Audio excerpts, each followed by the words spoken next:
Hey guys, tonight we're attempting the most dangerously long bedtime story ever told. The entire Greek mythology, from the very first yawn of existence all the way to the last hero stumbling home with a hangover and a golden fleece. This thing is so endless, sprawling, and full of family drama that makes your Thanksgiving look like a Zen retreat. Fair warning, you probably won't survive this one awake. Most mortals tap out somewhere around the third generation of gods screaming at each other. So before you get comfortable, take a moment to like the video and subscribe, but only if you genuinely enjoy what I do here. And while you're tucking yourself in, drop a comment with where you're listening from and what time it is there. I love knowing someone in New Zealand is dozing off to the same cosmic nonsense as someone in Norway. Now, dim the lights, maybe turn on a fan for that soft background hum, and let's ease into tonight's journey together. You're floating. No up, no down, just a gentle drift in perfect blackness that isn't even black yet because colour hasn't been invented. There's no sound except the faintest hush, like someone left the universe on mute. You reach out and your fingers pass through nothing, because even nothing is too strong a word for what's here. This, dear listener, is chaos, the yawning gap, the ultimate blank page. Historians still argue whether chaos was a place, a person, or just the cosmic equivalent of forgetting to hit save on existence. Either way, it's incredibly relaxing once you stop expecting anything to happen. You let yourself sink deeper into the void, and slowly, over what might be seconds or might be millennia, you notice the first hint of something. It's not light, not yet, but a kind of shimmering possibility, the way you feel right before you remember a dream. From somewhere inside this shimmer, three presences start to stretch and uncurl like cats waking from the longest nap in history. The first presence is Gaia. You feel her before you see her, a warm, heavy, earthy sigh of soil rich and alive. She's the earth herself, but not the blue marble you know. She's raw, newborn, smelling of wet clay and pine needles that don't exist yet. She rolls over, yawns, and suddenly there's something solid beneath you. Broad continents still soft as bread dough, mountains only just thinking about pushing upward. You sink your toes into her and she hums, amused, the way a mother hums when her toddler tries to help in the kitchen. Next comes Tartarus, and the temperature drops a few cosmic degrees. He's down there, way, way down, yawning open like a cavernous basement nobody asked for. You peer over Gaia's freshly made edge and feel the pull of endless depth, misty and metallic, the scent of deep caves and forgotten secrets. Scholars still bicker about whether Tartarus is a place or a grumpy primordial deity taking the form of a bottomless pit. Honestly, he's both, and right now he's mostly napping, dreaming of the day someone annoying will need imprisoning. Then there's Eros, except this isn't the chubby baby with the bow you're picturing. This Eros is older than love songs, older than hearts, older than the idea of wanting anything at all. He's a gentle pressure behind your ribs, a sleepy warmth that makes you smile for no reason. Some ancient poets insist he's the most beautiful of all beings. Others say he has golden wings and never blinks. Tonight he's just a soft glow drifting lazily through the void, occasionally brushing against you like a feather made of starlight that hasn't been born yet. And that's it.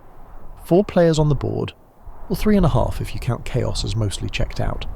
No sky yet, no sea, no sunrises to Instagram.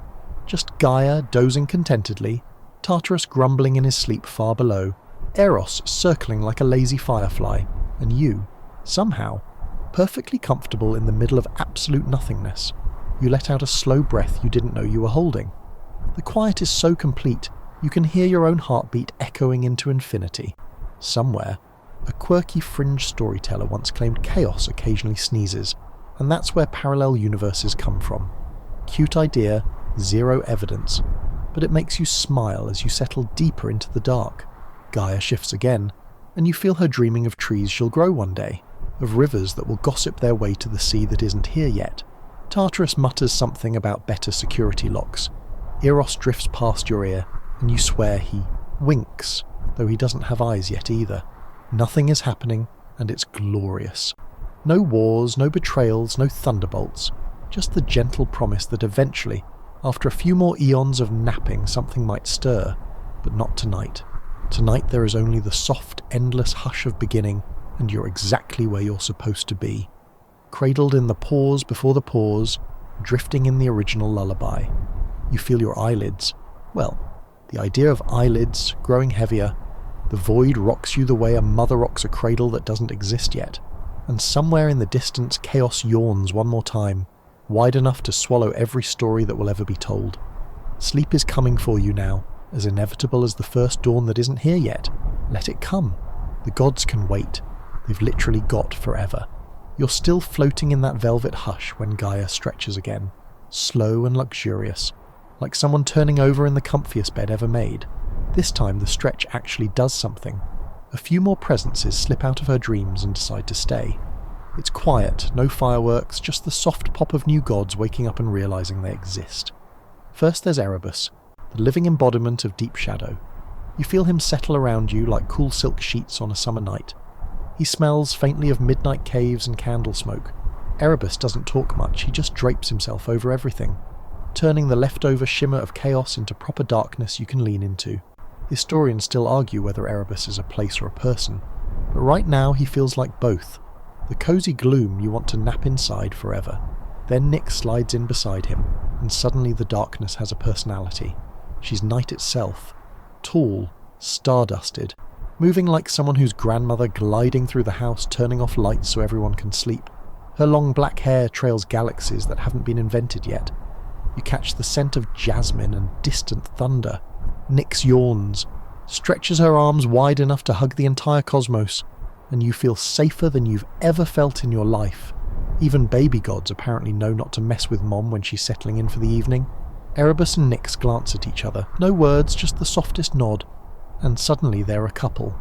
Not the dramatic reality TV kind of couple, more like the quiet neighbours who've been married since forever and still hold hands in the dark. They drift together, and where their shadows overlap, new little gods start blinking awake like fireflies. Out come the children, one by one, gentle as soap bubbles.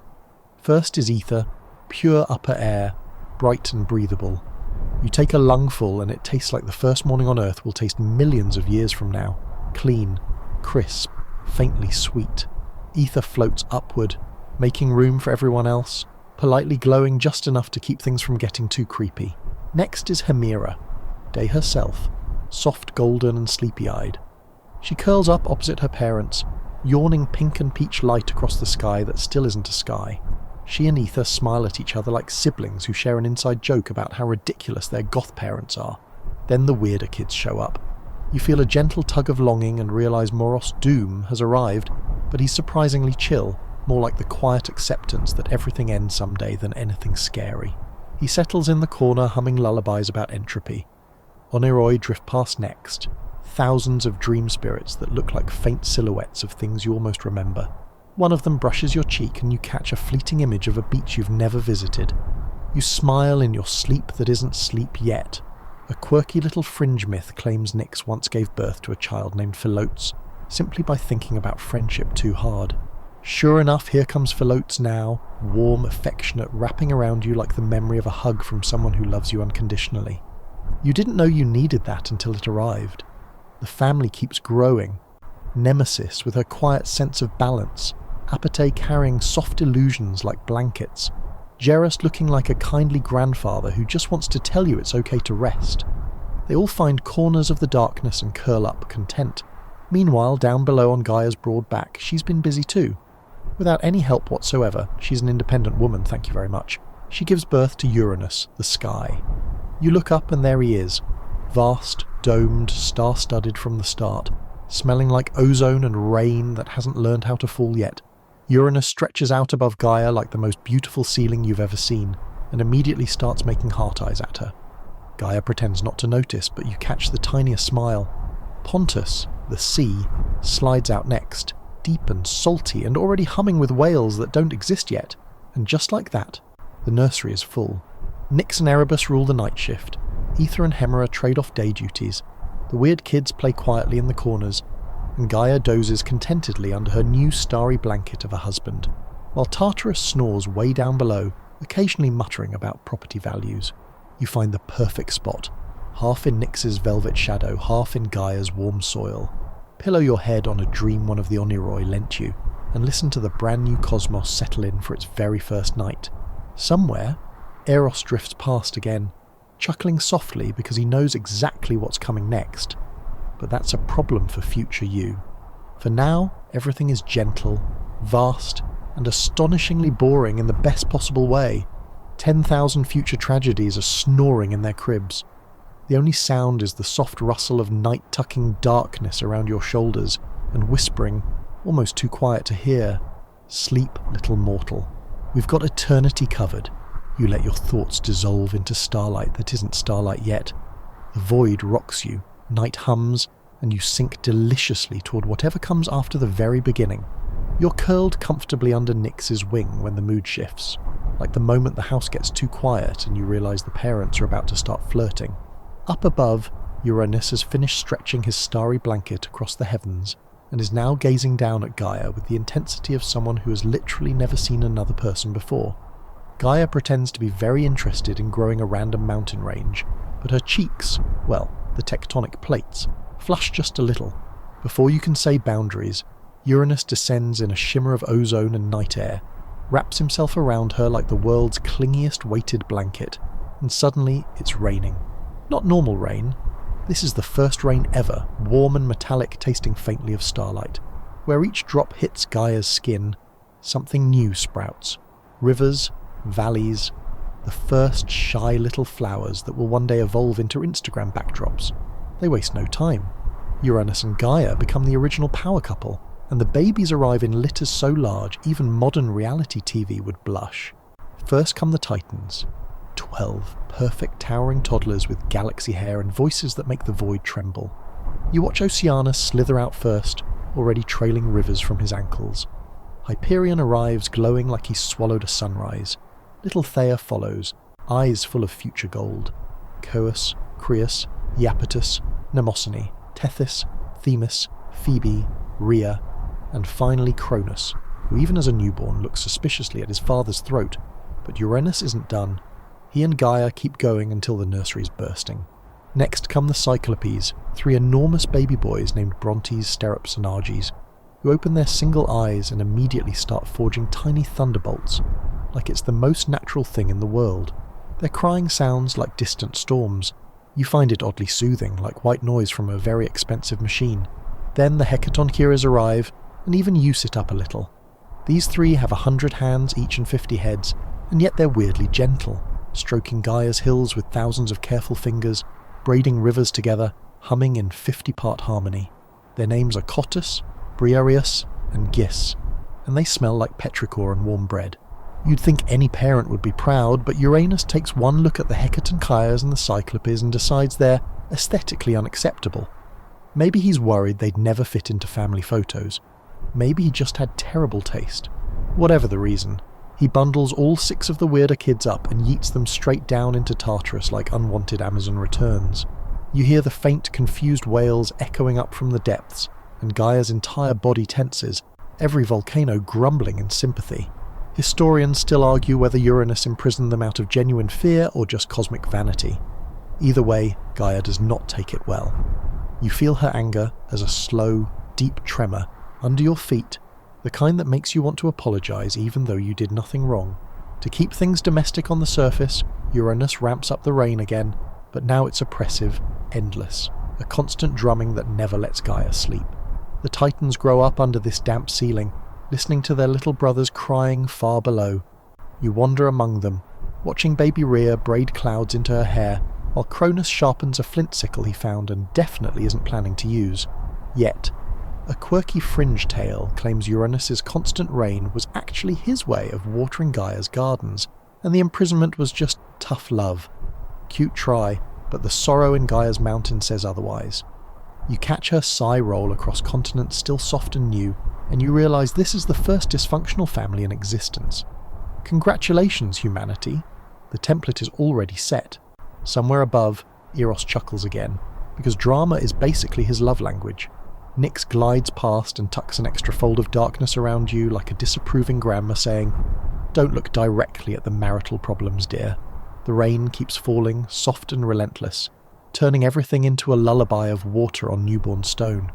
You nestle into a hollow Gaia leaves just for you, let the sound wash over your thoughts, and feel the first threads of resentment weaving themselves into the roots of the world. It's warm, it's heavy, and it's endless. The perfect blanket to muffle whatever shouting is coming next. Sleep tugs at you again. The Cyclope's distant thunder rumbles blend with the rain until you can't tell one from the other. You drift, safe for now, while above you the sky presses too close and below you the earth begins, very quietly, to plot. You're dozing under the endless drizzle when the mood shifts again, this time from awkward family tension to full-on cosmic horror movie trailer. Gaia has had enough. You feel it in the way the ground clenches like a fist, slow, deliberate, ancient anger waking up.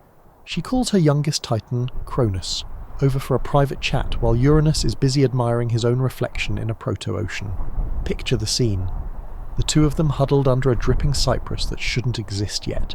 Gaia's voice is soft, almost sleepy, but every word lands like a tectonic plate. She slides a beautiful sickle into Cronus's hand, curved flint grey, sharper than regret, and whispers the original "Go talk to your father" that nobody ever wants to hear.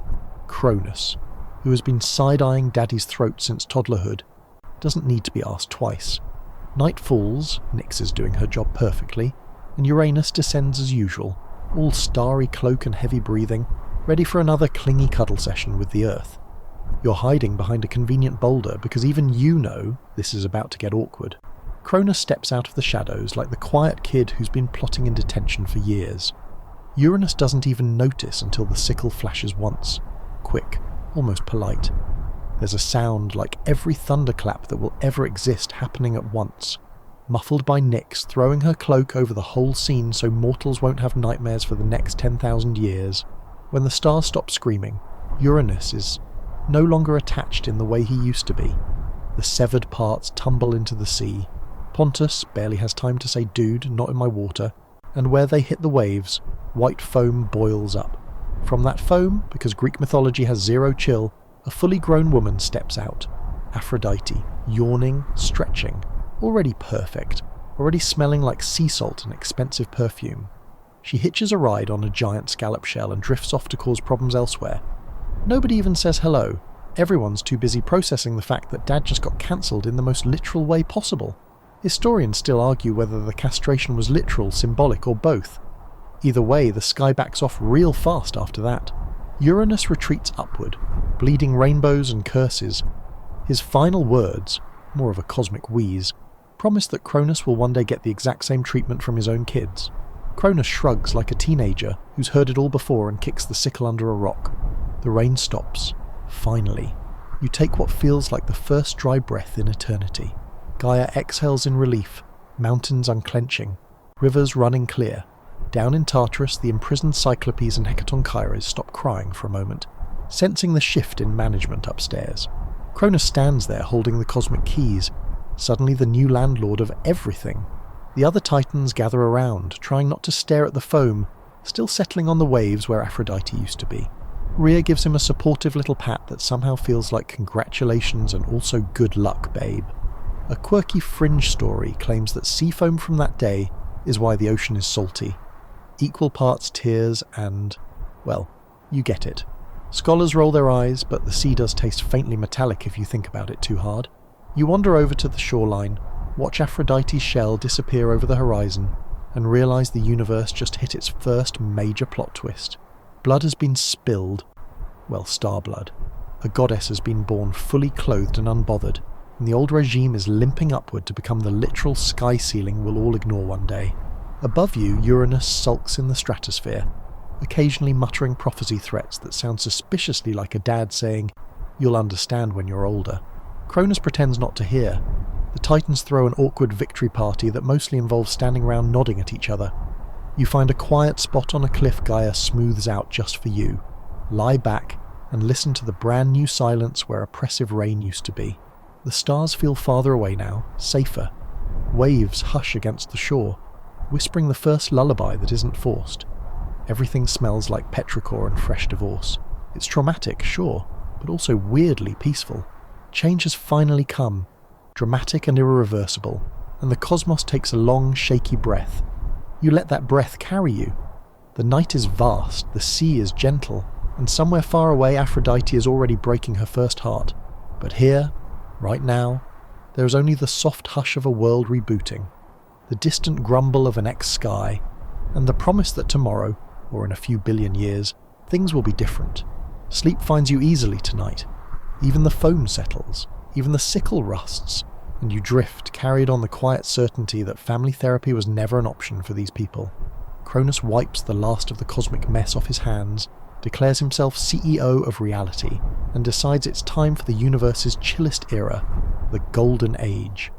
You wake up to a world that feels like someone turned the saturation all the way up and then wrapped everything in cashmere. The sky's a polite, non-creepy distance now stays a perfect cerulean dome. The earth has stopped sulking and is basically showing off. Wheat grows taller than houses without anyone planting it. Grapevines heavy with fruit spiral up trees that drop figs into your lap if you look thirsty. You walk barefoot across meadows and the grass massages your feet like it's been to spa school. Even the bees are too relaxed to sting.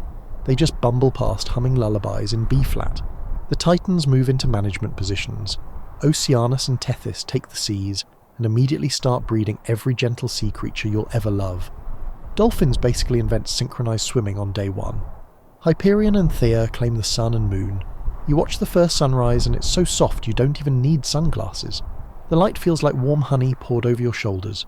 Cronus and Rhea set up house on Mount Othris, a palace grown rather than built, all rose gold marble and open balconies where breezes carry the scent of fresh bread nobody baked. Their marriage is surprisingly mellow so far. Cronus lounges on a throne made of clouds, Rhea braids flowers into her hair, and the other Titans drop by for endless garden parties, where the way your neighbours drop by for book club, except the wine never runs out and nobody argues about politics.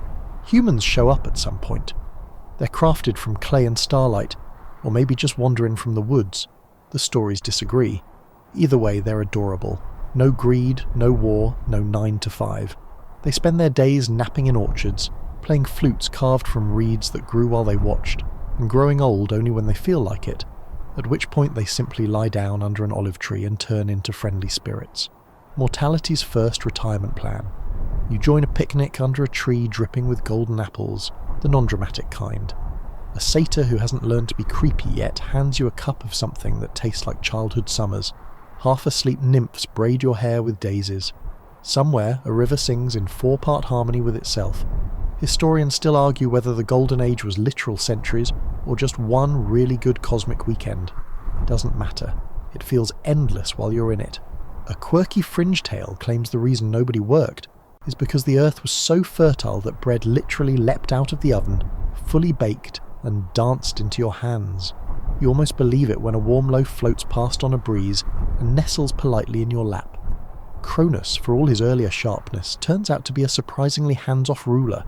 He mostly naps in the sun, sickle safely stored in a drawer he never opens, the only occasionally muttering about his father's prophecy, then shrugging and going back to his third nap of the morning. Rhea keeps the palace running with the calm efficiency of someone who knows her husband is one bad dream away from paranoia. You spend what feels like years drifting from meadow to meadow. Time is optional here. The sunsets last as long as you want them to, and the moon rises only when everyone agrees they're ready for softer light. The biggest drama is when Hyperion accidentally makes the day too bright, and everyone has to wear flower crowns as sunglasses. It's so peaceful you almost feel guilty. Almost. Because under the perfection, something is ticking. You catch Rhea glancing at Cronus's closed eyes a little too often, worry lines forming between her perfect brows. You remember Uranus's parting curse echoing faintly on the wind like a song you can't unhear. And down in Tartarus, the Cyclopes and Hecatonchires are still waiting, their distant hammering a lullaby only Gaia fully understands. But tonight none of that matters. Tonight you lie back in clover that smells like vanilla and fresh linen, watch fireflies that are literally tiny pieces of fallen starlight, and let the Golden Age hold you the way only an age that never has to end can hold you. The breeze carries the faint sound of Titan laughter, gentle, unhurried, eternal. Somewhere a river applauds itself, and you sink deeper into the grass, into the warmth, into the delicious fiction that nothing bad could ever happen in a world this kind. Sleep isn't just easy here, it's inevitable. The earth exhales contentment, the sky hums approval, and you let the Golden Age rock you like the world's softest cradle.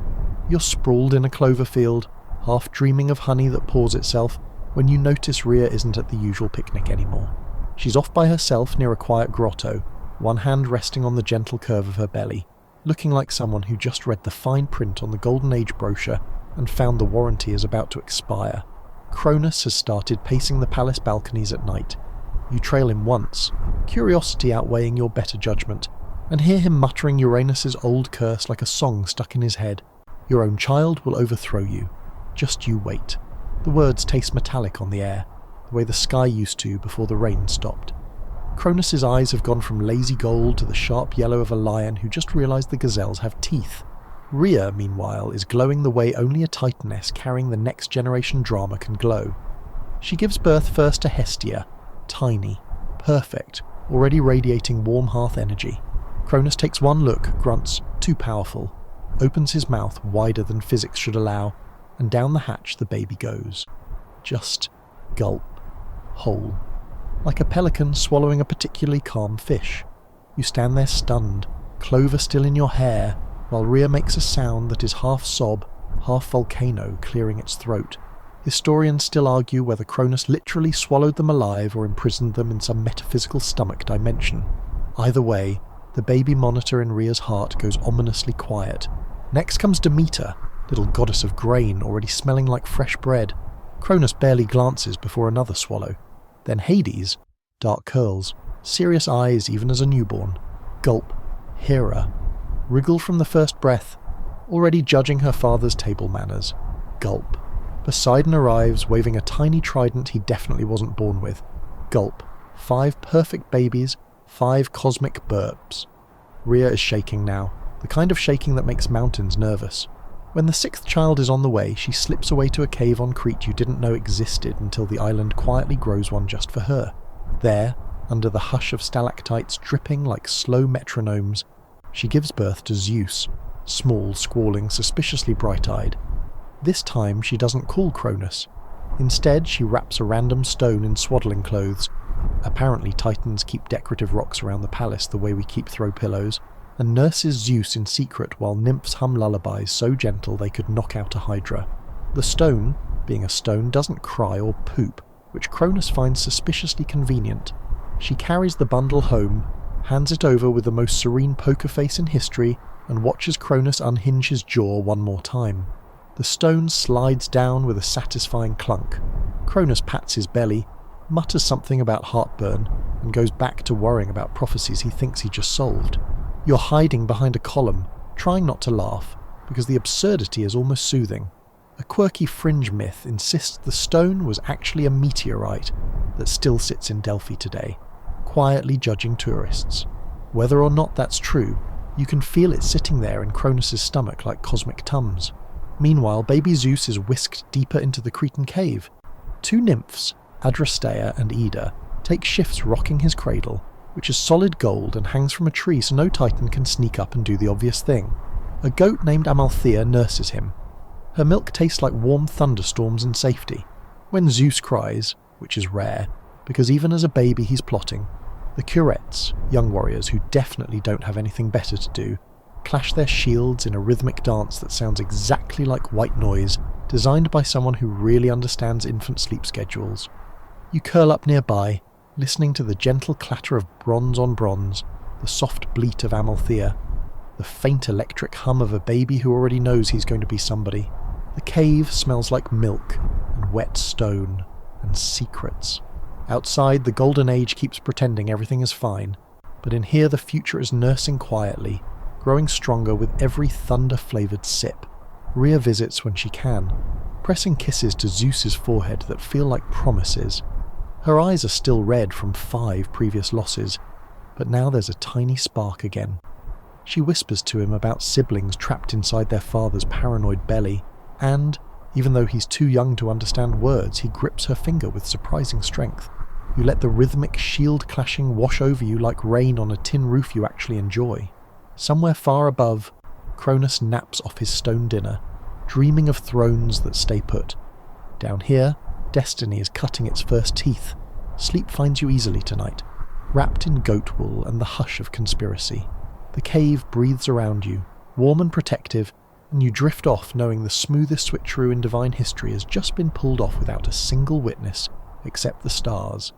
And they're very good at keeping secrets. You're curled on a bed of soft moss just outside the Cretan cave. listening to the curettes keep their eternal clatter going like the world's most dedicated white noise machine, when you notice the baby has started to grow. Not in the cute chubby cheek way, in the did someone spike his goat milk with miracle grow way. One minute Zeus is a regular divine infant gurgling at shiny objects. The next he's sitting up, laughing at jokes he definitely shouldn't understand yet. A week later, or a month, time is tipsy in this cave, he's toddling around on sturdy thunder thighs, chasing nymphs who pretend to be scared while giggling. By the time you blink twice, he's a lanky teenager, with a voice that accidentally causes minor earthquakes when he says oops. Amalthea the goat watches all this with the weary pride of a nanny who knows her job is almost over. Her horn broke off once when Zeus hugged her too enthusiastically. The nymphs turned the broken horn into the cornucopia, which immediately started raining fresh figs and warm bread whenever anyone looks peckish. You catch a fig mid-air, and it tastes like every lazy Sunday you've ever loved. The nymphs, Adrastea and Ida, have upgraded from rocking the cradle to teaching stealth lessons.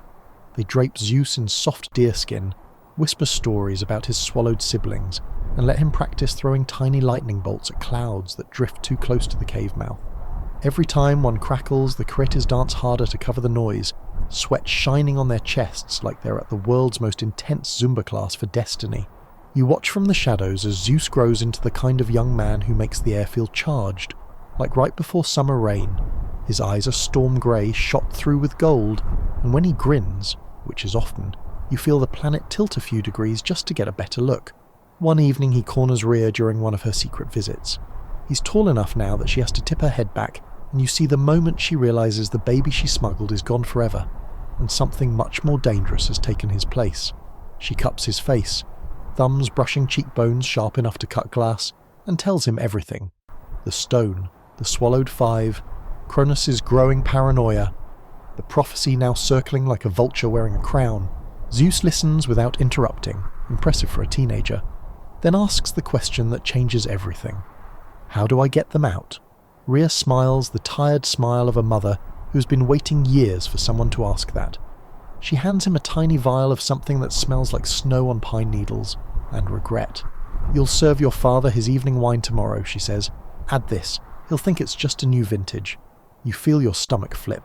It's the gentlest coup you've ever witnessed, plotted in whispers among fig trees and goat smells. That night Zeus practices being a cupbearer in front of a reflecting pool.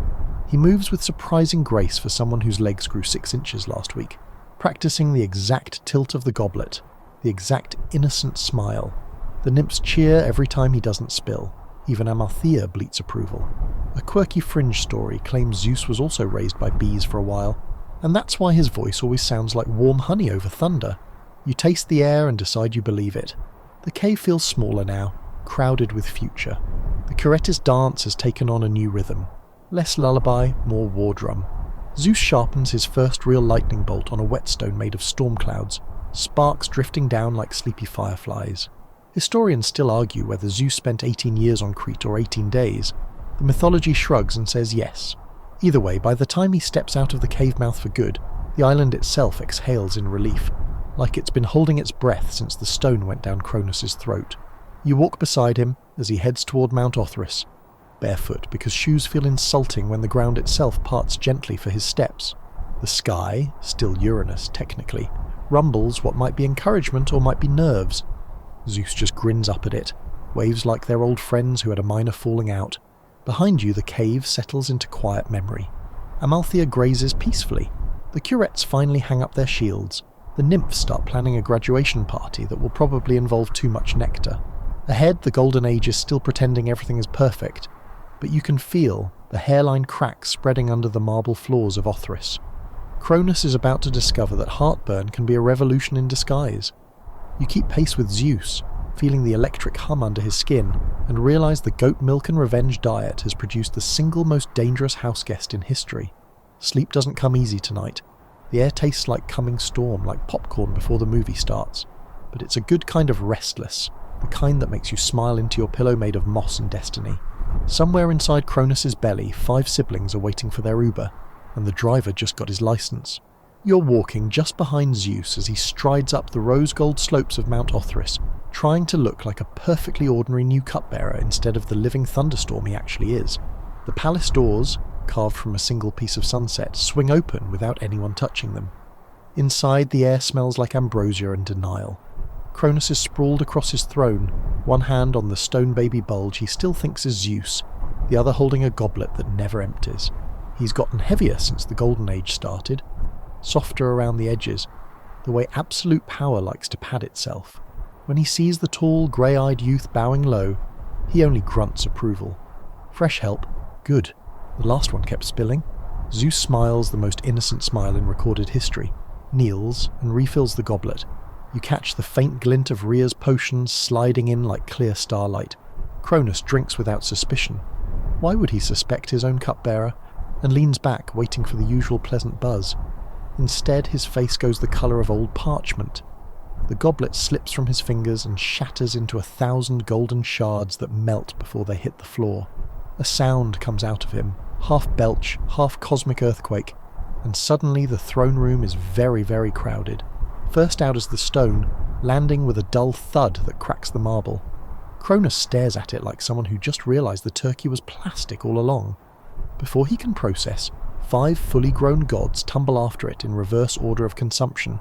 Poseidon coughing seawater, Hera brushing imaginary crumbs off her dress, Hades looking mildly offended by daylight, Demeter already mourning a wheat field that doesn't exist yet, and tiny, calm Hestia patting everyone on the back like, there, we're fine. The throne room goes dead silent except for the soft plink of Cronus's dignity hitting the floor. Zeus straightens up, no longer pretending to be meek. Lightning crackles between his fingers like he's been saving it for this exact moment. Hi, Dad. Lovely family reunion. Cronus tries to stand, realises his legs have turned to jelly, partly fear, partly whatever was in that potion, and topples sideways off the throne. The other titans rush in, see the 6 very alive, very angry siblings lined up like the world's most dangerous boy band, and immediately start picking sides with all the grace of relatives at a wedding where someone just mentioned politics. Rhea steps from the shadows, eyes shining with tears and triumph, and quietly places Cronus's sickle, cleaned, polished, practically gift-wrapped, into Zeus's hand.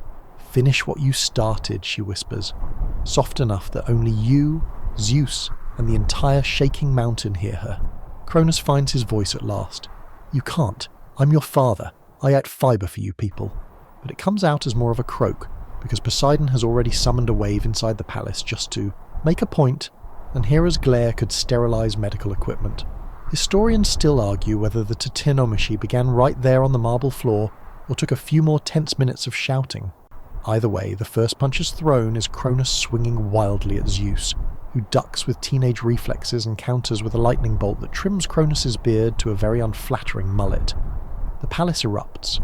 Pillars topple like dominoes. Oceanus tries to stay neutral until Tethys elbows him and picks Team Olympus. Hyperion blinds half the room with a raw sunlight before Thea gently suggests, maybe not. Iapetus grabs a column and uses it as a club. Atlas, his son, already huge, shrugs and joins the younger generation because new management sounds nicer. You duck behind an overturned banquet table as ambrosia cups rain down like hail. Somewhere Hestia is calmly brewing tea for both sides, and somehow nobody dares tell her to pick one. A quirky fringe tale claims the war actually started because Cronus refused to say thank you when Zeus refilled his drink. Petty, but honestly believable. By the time the dust settles, about 30 seconds later, the Titans have retreated down the far slope of Othrys, hurling insults and furniture. Zeus stands on the ruined throne, hair singed but eyes blazing, siblings flanking him like they rehearsed this. They didn't, but family trauma creates its own choreography. He raises the sickle, not to strike, just to point at the horizon. This isn't over, he calls, voice rolling like pre-storm thunder, but tonight we take the house. The remaining loyalists cheer. Someone starts a bonfire out of Cronus's favourite couch. You snag a piece of ambrosia off the floor, still perfectly good, and settle on a half-melted balcony to watch the stars rearrange themselves into new constellations that look suspiciously like middle fingers aimed at the fleeing Titans. Far below, Gaia sighs, half proud, half exhausted, and smooths a new plane where the battlefield will be tomorrow. Up here, the first night of the rest of mythology begins with the smell of ozone, spilled nectar, and the quiet certainty that nobody is sleeping tonight. But you're exhausted in the best way. You curl up between Hestia's warm hearth glow and Poseidon's cooling sea breeze. Let the distant crash of preparation lull you, and drift off to the sound of a family finally fighting back. The war starts at dawn. You'll be ready. For now, the palace ruins rock you like a cradle made of victory. You wake to the sound of the world cracking open like an egg somebody's using as a gong. Dawn hasn't even finished yawning and the Titanomachy is already in its 5th year, or maybe its 8th. Nobody's keeping a proper calendar when mountains are being used as baseballs. You're camped in a trench Zeus dug with one casual swipe of his new lightning bolt. The sides are glassy from the heat, smooth enough to slide down if you're not careful. Above you, the sky has split its loyalties. Half is still Uranus blue and cheering for the Olympians, half is bruised, Titan purple, and spitting hail the size of chariots. Every time the two fronts collide, there's a boom that rattles your teeth and feels oddly like the bass line to the longest drum solo in history. The war has settled into a rhythm almost soothing in its monotony. Morning, Hyperion tries to blind everyone with raw sunlight. Midday, Poseidon and Oceanus wrestle over who owns water, spoiler both and neither. Evening, Atlas shrugs an entire island range at Hades, who catches it one-handed and mails it back with interest. Night, everyone retreats to lick wounds, sharpen weapons, and pretend tomorrow will be different. You spend most days ferrying messages between the siblings because you're small, quiet, and somehow nobody notices you. Hestia keeps the campfires gentle and the stew eternally warm. Demeter grows emergency wheat in foxholes so nobody starves. Hera files paperwork, literal bronze tablets of grievances, while sharpening her glare into something that could cut marble. Hades mostly sits underground, directing rivers of lava like traffic. Poseidon surfs tidal waves, yelling surfing slang that won't exist for millennia. Zeus is everywhere at once, hair permanently electrified, laughing in the middle of every lightning strike like it's the best party he's ever thrown. He's collected a growing arsenal of bolts forged by the Cyclopes, still imprisoned, but willing to mail weapons through Tartarus's suggestion box if it means payback. 10 years of this. 10 actual mortal years of mountains thrown, oceans boiled, continents redrawn because someone sneezed wrong. You lose track of birthdays, seasons, the concept of silence. The only constant is the nightly lull when both sides collapse exhausted, and the stars come out looking bruised but polite. A quirky fringe story claims the war only felt long because Gaia slowed time so her grandchildren wouldn't kill each other too quickly. Sweet thought, but the scars on the planet say otherwise. Historians still argue whether the stalemate lasted exactly 10 years, or whether ancient poets just like the round number. From inside the trench it feels like forever, and also like one endlessly exhausting afternoon. You've developed little rituals to stay sane. Every evening you curl up beside whichever sibling is least singed, let Hestia's hearth warmth soak into your bones, and listen to the distant clanging of Titan hammers answering Cyclopean forges far below. The sound is almost musical.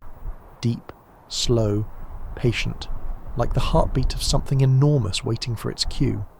One night Zeus flops down beside you, covered in soot and someone else's ichor, grinning like a kid who just discovered sugar. "We're close," he whispers, voice hoarse from shouting orders at clouds. "I can taste it. Tomorrow we free the big guys." You don't ask which big guys, you already know. Sleep is shallow in the trench, punctuated by distant avalanches and the occasional apologetic, "Sorry, wrong mountain" from Atlas. But it's sleep, and it's yours. You pull a cloak woven from leftover night.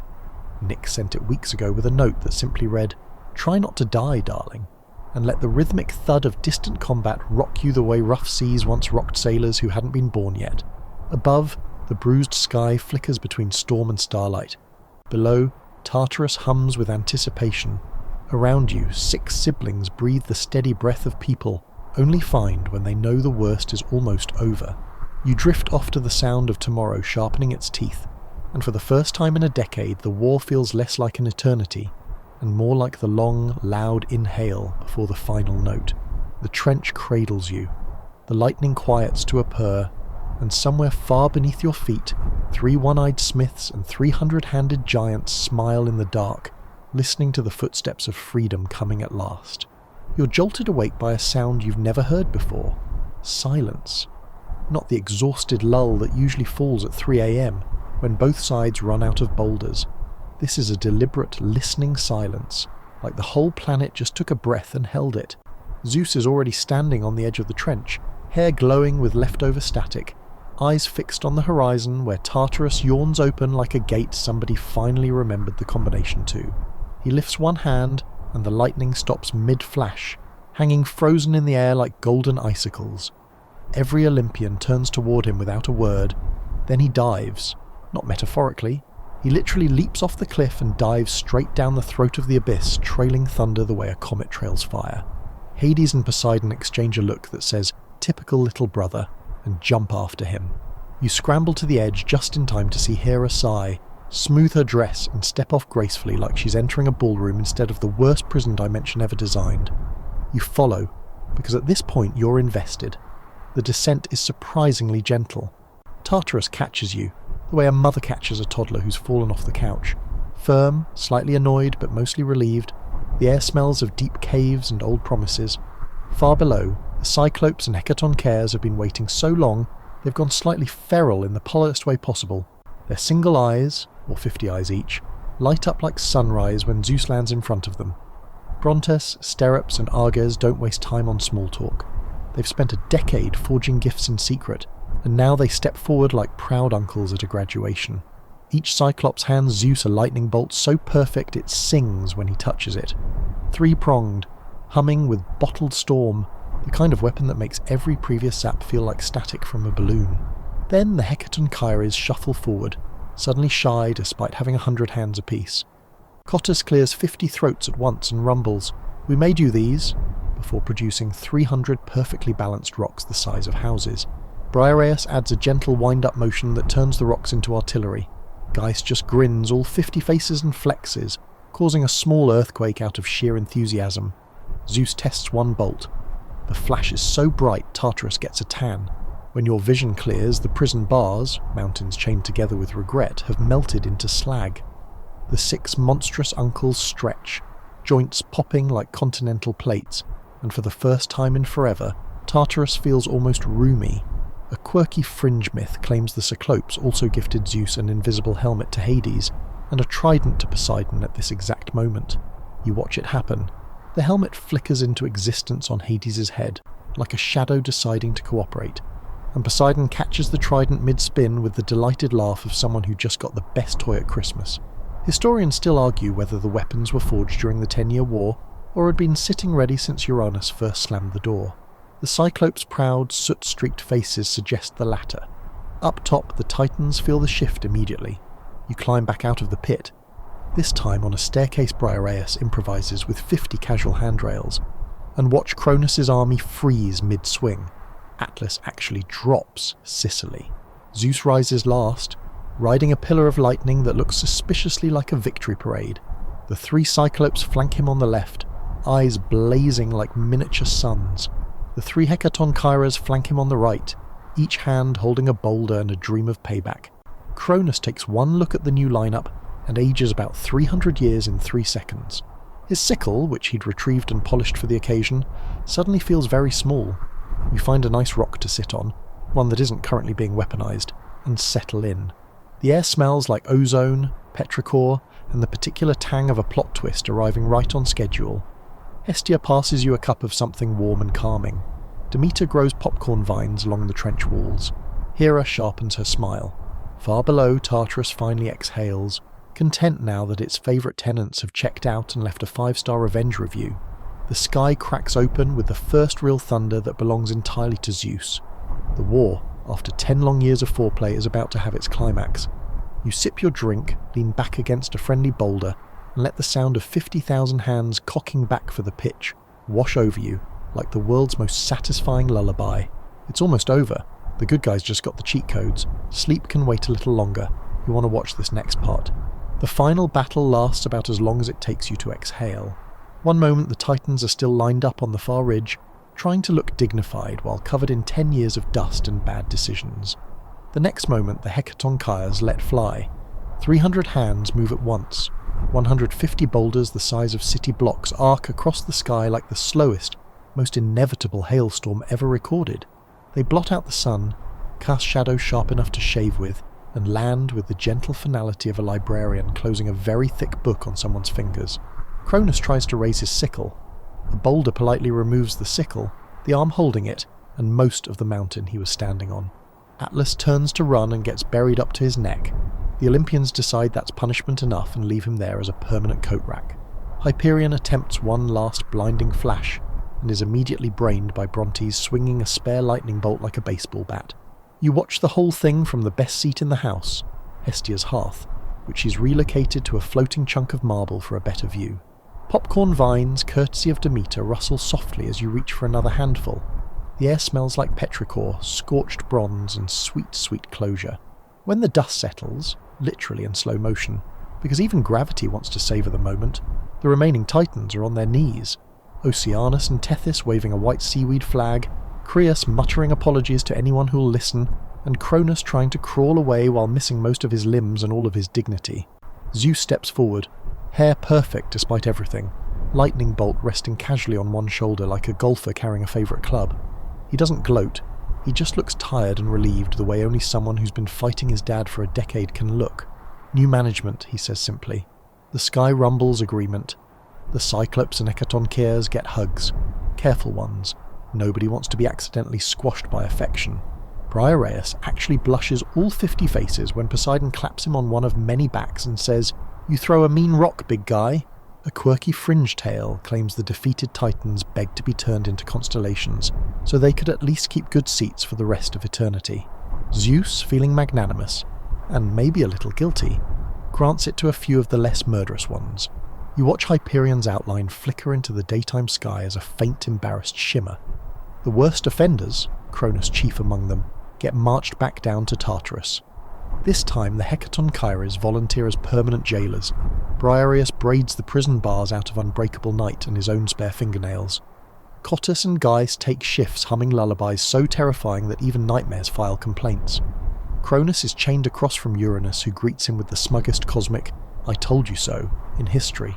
Back on the surface, the Olympians limp, fly, or surf up a brand new mountain that pushes itself out of the earth just for them. Mount Olympus, fresh, snow-capped, and already furnished with cloud-soft couches and a fridge that never runs out of nectar. The palace grows itself as you watch, golden columns sprouting like time-lapse flowers, fountains that pour starlight, balconies wide enough for gods to brood dramatically when the time comes. You wander the halls while the 11 plus Hades, who refuses the commute, choose thrones. Zeus takes the biggest, naturally, but makes sure Hestia gets the cosy spot closest to the eternal hearth she lights with a snap of her fingers. Demeter claims a window overlooking future wheat fields. Poseidon installs a tide pool in his throne room for ambience. Hera picks the seat that lets her see every entrance and exit, because some habits die hard. The Cyclops set up a forge in the basement and immediately start producing upgrades. Better lightning, sharper tridents, a helmet that actually stays invisible this time. The Hecatoncheires are given honorary citizenship and a suite with very high ceilings. They mostly nap, occasionally waking up to juggle moons for fun. Historians still argue whether the move to Olympus happened the same day, or took a leisurely week of redecorating. From inside it feels instantaneous, like the universe finally hits save after a very rough draft. You find a quiet balcony overlooking the world that's still steaming from the fight. The scars of the war are already healing, rivers finding new beds, forests knitting themselves back together, baby mountains stretching like they just woke up from the best nap. Below, humanity, those few who survived hiding under rocks, peeks out and realizes the sky no longer drips oppression. They light tiny, hopeful fires that look like stars from up here. You lean against a pillar warm from the day's lingering lightning and breathe air that tastes like fresh parchment and possibility. The palace hums around you, content, like a house finally full of the right people. Somewhere inside, Zeus raises a goblet, no emetics this time, and toasts to family that stays outside my digestive tract. Everyone laughs, even Hades. The sound rolls down the mountain and becomes the first gentle thunder of the new age. You smile, curl up on a cloud couch someone left conveniently nearby, and let the quiet victory settle over you like the softest blanket ever woven from relief. The war is over. The thrones are claimed. The cosmos has new landlords, and they throw better parties. Sleep, when it comes, is deep and dreamless and perfectly safe. You're lounging on a cloud that someone thoughtfully fluffed into the shape of a recliner when Zeus decides the new administration needs its first big project. He He's pacing the throne room balcony, lightning flickering between his fingers like he's rolling a coin, staring down at the tiny shivering humans huddled around their little campfires far below. "They look cold," he says, almost to himself. Then, louder, "They look cold, and I'm tired of looking at cold things." Hades mutters something about how the underworld has excellent central heating, but nobody's listening.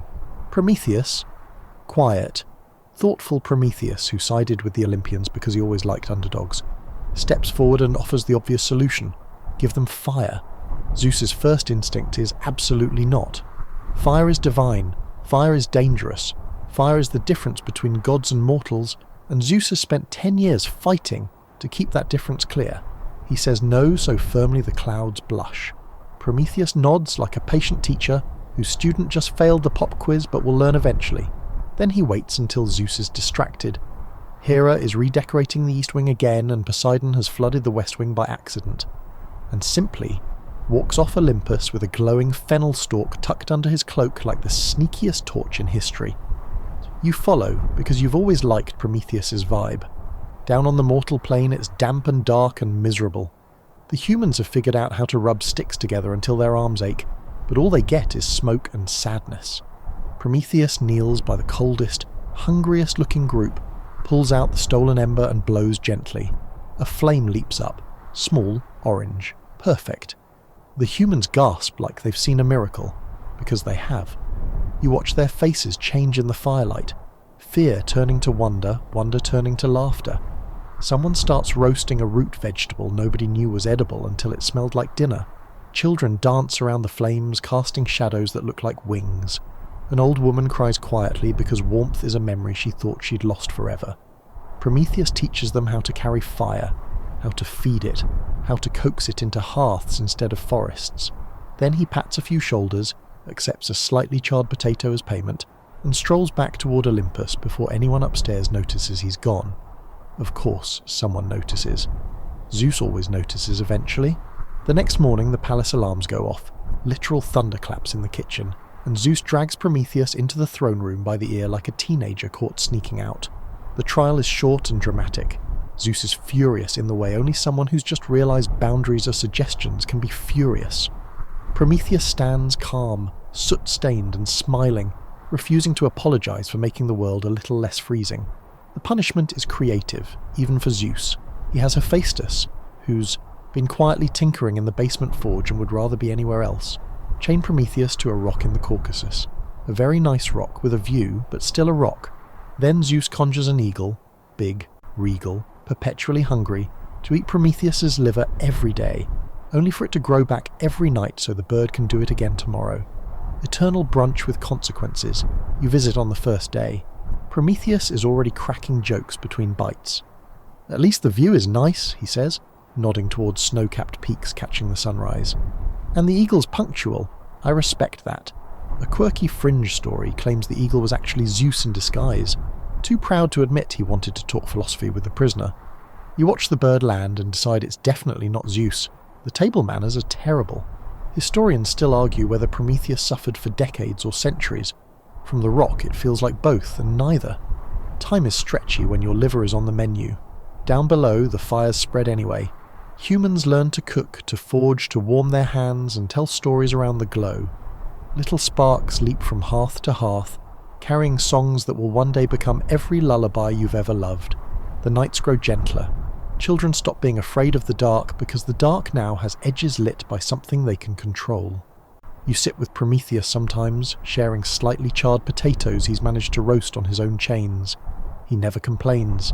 He just watches the smoke rise and smiles like someone who knows the long game. Up on Olympus, Zeus pretends not to notice how much cozier the mortal world looks from his balcony now. Occasionally he sends a thunderstorm to remind everyone who's boss, but the lightning is softer, almost fond, like a parent turning the porch light on so the kids know it's time to come home. You curl up near Prometheus's rock one evening, letting the warmth of 1,000 distant campfires drift up on the wind. The eagle is napping, digesting. Prometheus hums an old Titan work song under his breath, off-key but content. The chains clink softly when he shifts, a metallic lullaby against stone. Somewhere far below, a child pokes a new fire and laughs for the first time at the sparks. You close your eyes. The world smells like wood smoke and possibility, and for once even the punishment feels like part of the plan. Sleep settles over the Caucasus like a blanket borrowed from Hestia herself. The eagle snores, Prometheus dreams of tomorrow's liver, and you drift off to the quiet crackle of every hearth humanity will ever light. You're still lingering on the warm breeze that carries wood smoke from the first human hearths, when Zeus decides it's time to fix the Prometheus problem without actually admitting he's gone soft. The solution is classic Zeus: outsource the guilt. He summons Hephaestus again, poor Hephaestus who just wants to be left alone with his hammers, and orders him to sculpt the most beautiful woman the world has never seen. Hephaestus, blushing under his soot, moulds her from clay the colour of fresh cream, gives her curves that make the clouds jealous, and breathes just enough life into her that she blinks awake, looking mildly confused and completely perfect. Then the assembly line of gifts begins. Athena drapes her in a veil woven from moonlight and teaches her how to look innocent while plotting. Aphrodite sprinkles attraction dust so thick bees start following her around. Hermes slips a silver tongue into her mouth and a healthy dose of curiosity into her heart. Hera lends poise and a tiny, permanent side-eye. Even Dionysus, barely old enough to hold a cup, toddles over and pours mischief straight into her veins like grape syrup. They name her Pandora, dress her in golden jewellery that clinks like distant wind chimes, and hand her a jar the size of a cookie jar, sealed with wax and stern warnings. Do not open under any circumstances, really. We mean it. Zeus ties a bow on the whole package and sends her down to the mortal world as a gift for Epimetheus, Prometheus's sweet but slightly dim brother, who once accepted a Trojan horse without reading the terms and conditions. Epimetheus takes one look at Pandora walking toward him through a field of wildflowers and forgets every single warning Prometheus ever screamed at him. They're married by sunset. The human guests bring charred potatoes as wedding gifts. It's very romantic. You attend the reception incognito, perched on a nearby olive branch. The jar sits on the gift table looking harmless, painted with little dancing nymphs and the words "definitely not trouble" in ancient Greek. Pandora is curious the way cats are curious, quiet, polite, relentless. She circles the jar for days, lifting it, shaking it gently, listening to the soft rustle inside like someone trying to guess how many jelly beans are in the contest jar. Epimetheus keeps muttering, "My brother said no boxes," while staring at his new wife's smile and losing all higher brain function. One evening, when the house is quiet and the hearth fire is down to embers, Pandora waits until Epimetheus is snoring loud enough to scare owls. She peels the wax seal with a fingernail painted sunset gold. The lid comes off with the softest pop, almost apologetic. Everything that was ever wrong with the world flies out in a single sighing breath. Sickness flutters past like moth wings. Old age creaks out, stretching like it's been cramped for centuries. War sharpens its sword mid-air. Famine licks its lips. Envy, strife, pointless arguments about pineapple on pizza. All of it. A swirling cloud of every bad day humanity will ever have. They scatter into the wind before Pandora can even gasp. She slams the lid back on, heart hammering, but it's too late. The only thing left inside the jar is a tiny trembling glow. She peeks again, terrified, and the glow unfurls into hope, small, soft, stubborn.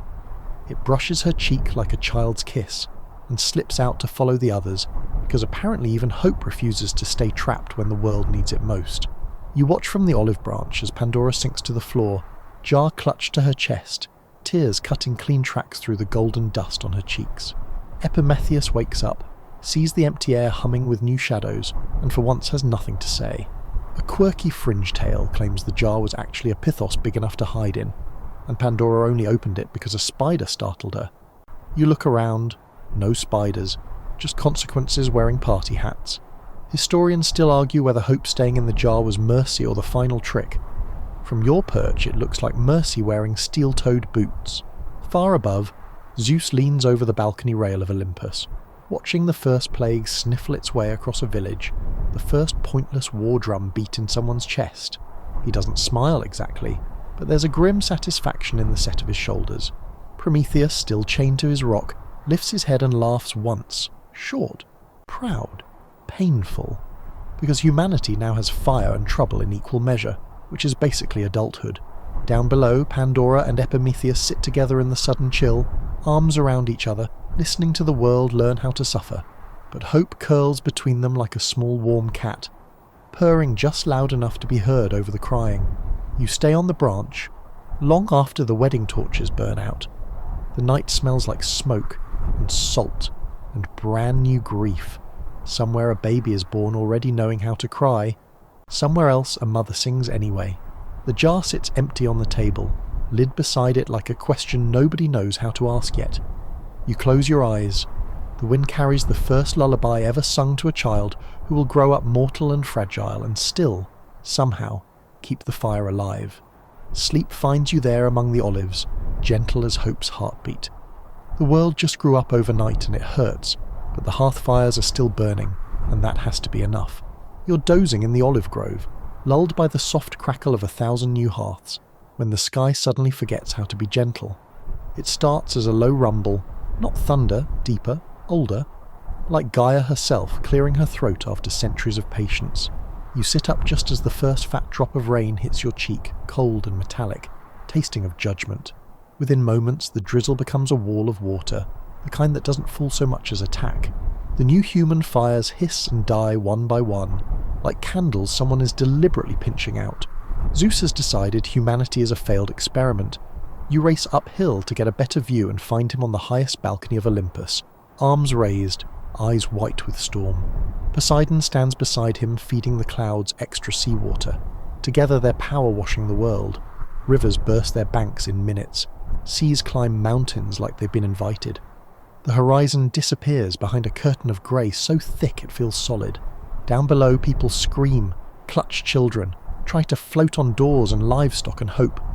Most of them don't make it. You watch entire villages slide away like toys someone got bored with. The noise is unbearable. Wood splintering, animals bawling, mothers calling names that will never be answered. In the middle of all this, one man and one woman cling to a small wooden chest bobbing on waves taller than temples. Deucalion and Pyrrha, Prometheus' son and daughter-in-law, were warned weeks ago in a dream that tasted like liver and kindness. They built the chest, stocked it with a little bread and a lot of trust, and now they ride the flood like the last two passengers on a very wet ark. You drift closer, invisible, and watch them hold each other as the water rises past the tops of the highest mountains. Deucalion's knuckles are white on the edge of the chest. Pyrrha's hair is plastered to her face, but she's singing. Some tiny stubborn lullaby their mothers sang before the world learned cruelty. The song is almost lost under the roar, but the waves seem to hush around them just enough to let it through. 9 days and 9 nights the rain falls. On the 10th morning the clouds thin to a tired drizzle, and the chest bumps gently against the peak of Mount Parnassus, now the only island left in a world made of water. Deucalion and Pyrrha climb out, legs shaking, and stand in ankle-deep mud that used to be continents. Everything is gone. The silence is worse than the screaming was. They kneel in the muck and pray, not for rescue, just for instructions. A dove, Hermes in disguise, looking mildly embarrassed to be caught doing something nice, flutters down with an olive branch in its beak. Behind it, a soft voice that might be Themis, or might be the mountain itself, whispers, "Cover your heads and throw the bones of your mother behind you." Deucalion and Pyrrha glance at each other, horrified. They're decent people. Grave robbing is not on the to-do list. Then Pyrrha, clever Pyrrha, realizes their mother is Gaia. Her bones are stones. So they veil their faces out of respect and start tossing rocks over their shoulders like the world's saddest game of catch. Where each stone lands, it softens, stretches, and becomes a person. First just limbs, then faces, then whole sleepy humans blinking awake in the mud. Men from the stones Deucalion throws, women from Pyrrha's. They stand up dripping, confused, and immediately start helping each other to their feet, because even brand new humans apparently know some things instinctively. A quirky fringe tale claims the very first baby born after the flood cried olive leaves instead of tears. You watch a newborn yawn and spit out a tiny green leaf and decide the story might be true. Historians still argue whether the flood was global or just felt that way to the people who survived it. From Parnassus, it looks global. Nothing but water and sky and 2 exhausted parents trying to repopulate a planet one pebble at a time. You settle on a half-submerged cypress nearby as the new people build their first fire from driftwood and hope. The flames are small but defiant, hissing against the damp like they personally resent the flood. Deucalion and Pyrrha sit close to the warmth, arms around each other, watching children who weren't born yesterday chase the dove in circles. The rain has finally stopped. The skies the pale, washed out blue of a shirt that's been through too many cycles. Somewhere high above, Zeus leans on his balcony rail and sighs. Not quite apology, but close enough for a god who rarely says sorry. You stretch out on your branch, letting the gentle creak of new trees growing replace the roar of dying ones. The world smells like wet earth after crying. Clean, raw, ready. Sleep comes easier tonight than it has any right to. The fire crackles. A baby laughs for the first time in the new world. And the chest that carried humanity's last two decent people rocks gently in the shallows. Empty now, but still floating. Just in case. The water has finally slipped back into its proper beds, leaving the world shiny and newborn, like someone scrubbed the planet with cosmic soap. You're sitting on a warm boulder near the foot of Parnassus, watching the new humans, still muddy, still blinking, discover things like grass is soft and birds are loud at dawn. Their laughter is small and startled, as if they can't quite believe they're allowed to make noise again. High above, Olympus glitters in the morning sun, already looking slightly embarrassed about the whole flood thing. Zeus has declared the Age of Heroes officially open, mostly because mortals have started building altars again, and he likes the attention. The gods lean over the balcony rail like neighbours watching a block party they only half-heartedly tried to cancel. Down here the air smells like wet clay and possibility. Deucalion and Pyrrha have become gentle grandparents to an entire species, telling the same 9 flood stories until the children can recite them in their sleep. New babies arrive wrapped in olive leaves instead of blankets, and every cradle is rocked by someone who remembers the chest. The gods, restless after centuries of family drama and light genocide, start noticing how pretty the mortal women are when they laugh, or how handsome the shepherds look wrestling goats. One by one they drift down, sometimes as swans, sometimes as golden rain, sometimes just as suspiciously attractive strangers asking for directions, and end up fathering or mothering children who glow a little too brightly and run a little too fast. You wander these new villages and spot the demigods immediately. Taller, louder, destined for monsters or heartbreak or both. There's a boy in Argos who can already lift oxen overhead. A girl near Thebes sings so sweetly the nightingales unionize. A toddler in Athens keeps accidentally turning his toys into gold, and then crying because he wanted to play with them. The gods throw parties on Olympus to celebrate each new fling, but the parties feel different now. Quieter, almost shy. Zeus toasts family planning, and everyone pretends not to notice Hera filing her nails into daggers. Poseidon names ships before they're built. Athena teaches weaving and war tactics in the same afternoon. Apollo and Artemis race chariots across the sky, leaving sunbeams and moonbeams tangled like forgotten yarn. You sit with Prometheus one evening, his chains finally removed by Heracles, who wandered by centuries later and muttered, "This seems excessive." His liver has grown back smoother than ever, and he's eating olives like a man who missed flavour. He watches the heroes stumble into existence and smiles the tired, proud smile of an uncle who knows every single one of them is going to need therapy. A quirky fringe tale claims the first hero was actually a girl who outran Apollo and made him cry into his lyre. You believe it? You've seen the way he blushes when someone mentions Atalanta. Historians still argue whether the Age of Heroes lasted centuries or just felt that way because every year brought another impossible child with daddy issues. From the ground, it feels like one long golden afternoon stretched thin and bright. You walk the new roads at twilight, past campfires where bards are already turning the flood into epic poetry, and the stone throwing into bedtime stories. Children fall asleep to tales of chests that floated, and mothers who made people out of rocks. The songs are gentle, almost lullabies, because everyone remembers drowning in their bones. Somewhere a baby, half divine, half stubborn mortal, kicks off its blanket and dreams of dragons it will one day slay. Somewhere else a goddess watches from a cloud and sighs the sigh of someone who knows exactly how this ends, but can't quite look away. The world is small again, fragile, but warm. The hearths burn steady. The stories are just beginning. And you find a quiet hillside where wild thyme smells like forgiveness. Lie back and let the first hero's footsteps fade into cricket song. The stars are gentle tonight. The gods are quiet. Even Zeus has turned down the thunder to a murmur. Everything is soft, slow, ready to dream. The age of monsters and quests and broken-hearted kings will come soon enough. Tonight there is only the hush of a world learning how to breathe again. The faint laughter of children who don't yet know their fathers are immortal, and the slow, steady heartbeat of hope that survived the jar, the flood, the fire. You close your eyes. The hillside cradles you like Pyrrha once cradled an entire future, in a handful of stones at a time. The wind smells like olives and wood smoke, and tomorrow, sleep wraps around you, warm as a blanket woven from every lullaby ever sung to a hero who hadn't broken anything yet. Let it come. The stories will still be here when you wake, but for now, drift. The world is safe, the hearth fires are lit, and somewhere, a small child is dreaming of golden fleece and open roads under kind stars. Good night, little hero. Good night. The pacing slows now, the words softer, rounder, rolling like warm water over smooth stones. The hillside beneath you is warm from the day's sun, the time releasing its gentle perfume every time you shift. Crickets have taken over the evening chorus, steady, patient. The same song they sang to the very first child born after the flood. Somewhere far below, a nightingale tries a new melody and decides it likes the old one better. The stars are close tonight, almost close enough to touch. You can feel Olympus breathing, slow and content, the way a house settles when all the children are finally asleep. Even Zeus's thunder has turned into the gentlest rumble, like a cat purring on a distant windowsill.